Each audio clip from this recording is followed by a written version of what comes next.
Many tenants are protected during the pandemic. They don't have to pay the rent and their landlords can't evict them. That's all well and good, but one group says who's helping the small landlord who's still struggling? Without those rent payments coming in, they're on the verge of losing their properties. Small landlords say something needs to happen soon, or they'll lose their homes and their dreams for future generations. Do you own multifamily real estate here in Southern California? Then you know there's a war currently being waged against you as a landlord. I'm hosting a webinar to discuss everything impacting investors like you to ensure you stay out of places like this. My name is Chris German, also known as the apartment dealer. And for the last 15 years, I've been an apartment broker here locally. And my wife and I own multifamily ourselves. For the last 12 years, I've hosted a live educational event for landlords. But due to the thing, we've had to now pivot and move towards a webinar.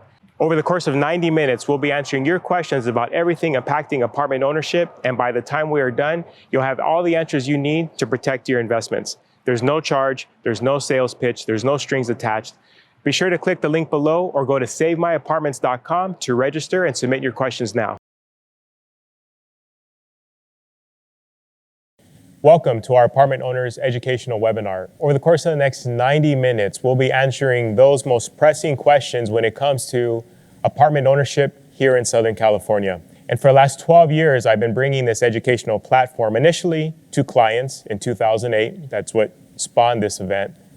Up until most recently, in March, we hosted an event the day before the governor announced the stay-at-home order. In any case, we've always helped landlords address the pressing issues at the time. In 2008, the economy was falling apart.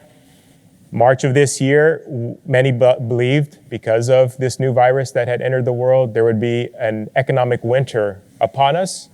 Now, the state and local governments have taken extreme measures to protect tenants and essentially offered no relief to landlords. So for Spear and Brennan, lawfully, because I get this question a lot, lawfully, what can landlords do to fight back and not just sit there and wait for the next piece of legislation? We had to come up very quickly in March with a plan for what we were going to do. It was clear to us that at some point the government was going to say you can't evict people, so we didn't even consider that a good alternative to begin with. What we did is we mobilized all of our resident managers at all of our apartment units, and as lawyers, we advised our landlord clients to mobilize their resident managers and property management companies, and for those who manage their own properties themselves, to monitor and see who's not paying the rent. If the rent came in, there was nothing to do. But if rent didn't come in from a particular tenant at a particular time, the idea was you would go to that tenant and have a conversation.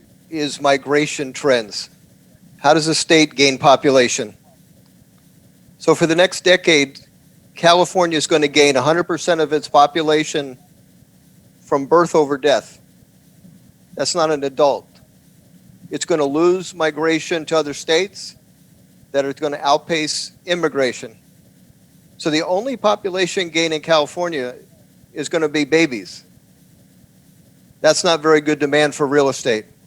Let's say you're a landlord. I have one client where there's a rent strike where no one in the building is paying rent. And yet they still have to service the debt with the bank. They still have to pay the property taxes. They still have to service the insurance and still maintain the grounds from the roof to the gardening, etc. So as a result, we're going to have a large loss for 2020.